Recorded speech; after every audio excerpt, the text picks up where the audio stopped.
அது சுவாமிஜி நேற்று சொன்னார். கிருஷ்ணரும் ருக்மணியும் பேசிக் கொண்டிருந்தார்களாம். ருக்மணி கிருஷ்ணரிடம் சொன்னாலாம், நானும் தான் உங்களை காதலித்தேன்.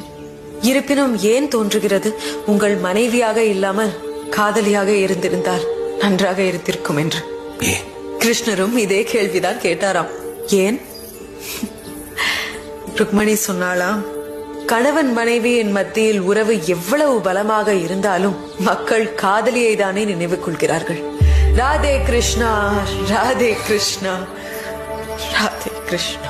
காஷி, நீயும் என்றும் எனக்கு மஸ்தானியை போலவே பிரியமானவள். கிருஷ்ணரும் இதே பதில் தான் சொன்னாராம். என்றும் உங்கள் இருவரையும் நான் ஒப்பிட்டு பார்த்ததே இல்லை. விடுங்கள், எங்கள் இருவரையும் ஒப்பிட்டு பார்க்கவும் முடியாது. ஏனென்றால் நான் உங்களுடன் ராசலீலை செய்யவில்லையே. அது சுவாமிஜி நேற்று சொன்னார். கிருஷ்ணரும் ருக்மணியும் பேசிக் கொண்டிருந்தார்களாம்.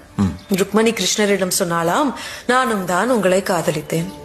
இருப்பினும் ஏன் தோன்றுகிறது உங்கள் மனைவியாக இல்லாமல் காதலியாக இருந்திருந்தால் நன்றாக இருந்திருக்கும் என்று.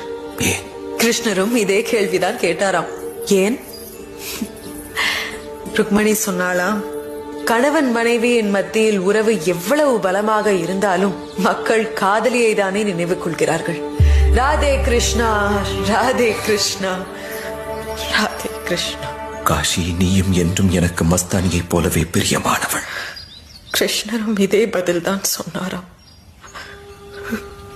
என்றும் உங்கள் இருவரையும் நான் ஒப்பிட்டு பார்த்ததே இல்லை. விடுங்கள், எங்கள் இருவரையும் ஒப்பிட்டு பார்க்கவும் முடியாது. ஏனென்றால் நான் உங்களுடன் ராசலீலை செய்யவில்லையே.